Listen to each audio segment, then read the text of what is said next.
Ndugu na dada wapendwa katika Kristo, na kuja mbele yenu kwa ajili ya kuwaletea ujumbe wa heri za mwisho wa mwaka. Mimi ni Pastor Kambale Makeo Kirindera, kiongozi wa North Kivu Field, na mshukuru Mungu kwa ajili ya wema wake na kwa ajili ya upendo wake kwangu, kwenu wa Kristo wote, kwa ajili ya mema ambayo ametutendea katika mwaka 2025. Mwaka huu ulikuwa ni mwaka usiokuwa na amani, mwaka wa misukosuko, lakini Mungu ameweza kutenda na tumeweza kuumaliza kwa salama. Tunasema jina lake lipewe sifa.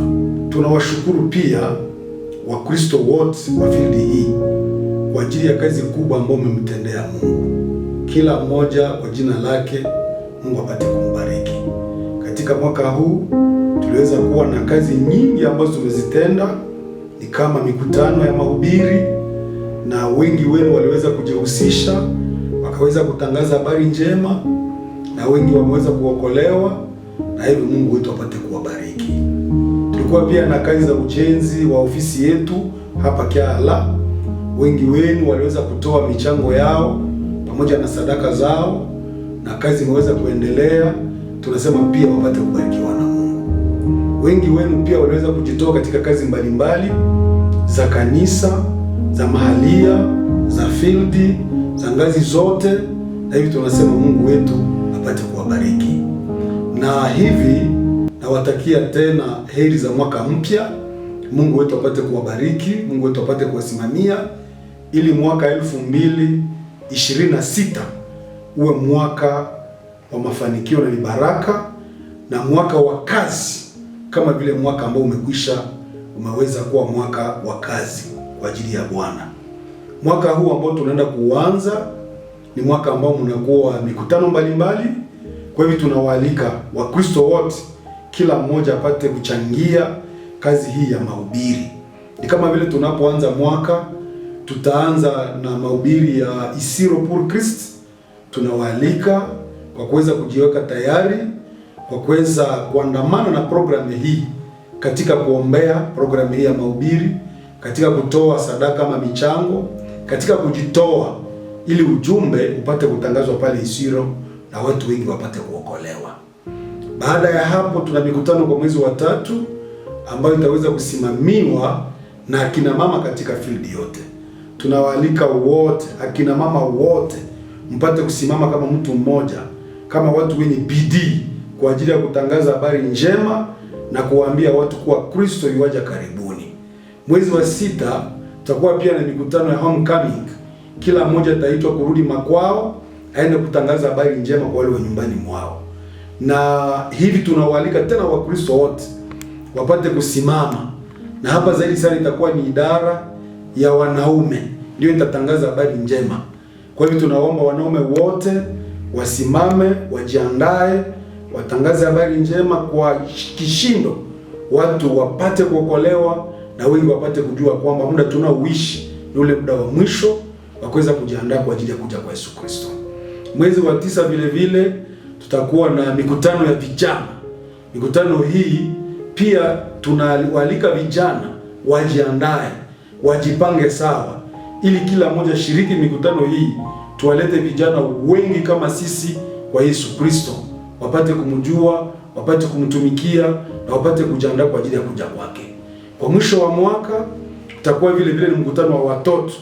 Tunawaalika wazazi pamoja na wahusika wa idara za watoto kuandaa watoto kama ilivyo, ili mwaka ujao mwezi wa 12 kishindo kiwe kikubwa, watoto watangaze habari njema na waandae wenzao kwa ajili ya marejeo ya Yesu Kristo. Na hivi tena tunawaalika katika mpango mkubwa wa division yetu, ni kwamba tunaitwa katika miaka 5 hii kwa kuweza kujikita katika usomaji wa Biblia. Kila mmoja au imara katika maandiko matakatifu, asubuhi, jioni, tuyasome maandiko matakatifu, kwani maandiko haya ndiyo taa inayotuonyesha njia na inayotuonyesha mitego ya shetani, na ingawa tutaisoma Biblia, ushindi ni mkubwa, tutaweza kuupata na siku moja tutaurithi uzima wa milele. Na kama tunavyojua, kila anayejitoka kusoma Biblia vile vile anakuwa na shauku ya kusimama na kutangaza habari njema, kwa sababu anaenda kuwatangazia wengine kile ambacho kinakuwa ndani mwake, furaha ya neno ambayo inakuwa ndani mwake. Katika mwaka huu ambao unakuja vile vile tunawaalika tena kwa kuweza kujipanga kwa kuchangia kwa nguvu mpango wa ujenzi wa ofisi yetu ya Kyala. Mungu wetu apate kubariki kazi zenu, Mungu wetu apate kuwasimamia kama vile mmekwisha kutoa katika miaka ambayo imepita, mtoe tena zaidi mwaka huu ili kazi ipate kuendelea, na karibuni tumalize ujenzi wa ofisi yetu ya Kyala, manyumba ya watendakazi hapa Kyala na kanisa la Kyala.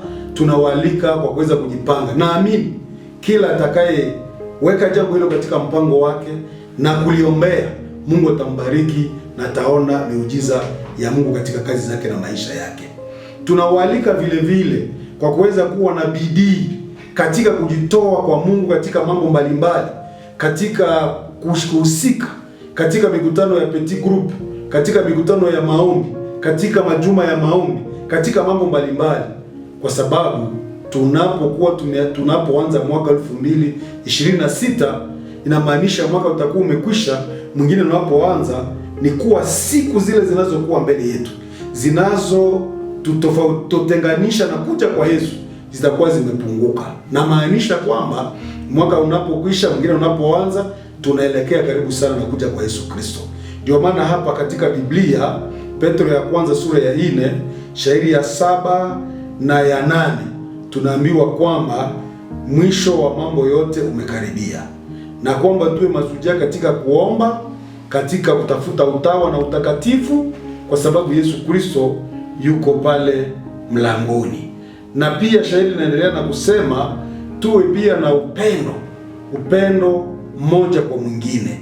Katika ule upendo tutashikana mkono mkononi, na pia tutaendelea mbele katika kumtumikia Mungu kwa kujitoa wenyewe na kutoa nguvu zetu, kutoa vipawa vyetu, kutoa nyakati zetu, kutoa mili yetu kwa Kristo na kutoa mali yetu vile vile, na hivi tutaweza kubarikiwa na kuweza kuwa na uhakika wa uzima wa milele.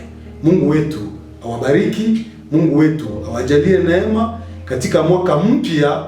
Mungu apate kuwasimamia na awape mibaraka ya ajabu katika kila jambo, na apate kutuondolea vikwazo vyote. Kwa hivyo Mungu wa mbinguni awabariki katika jina la Yesu Kristo. Ni mimi wenu Pastor Kambale Makeo Kirindera, mwongozi wa field. Asante.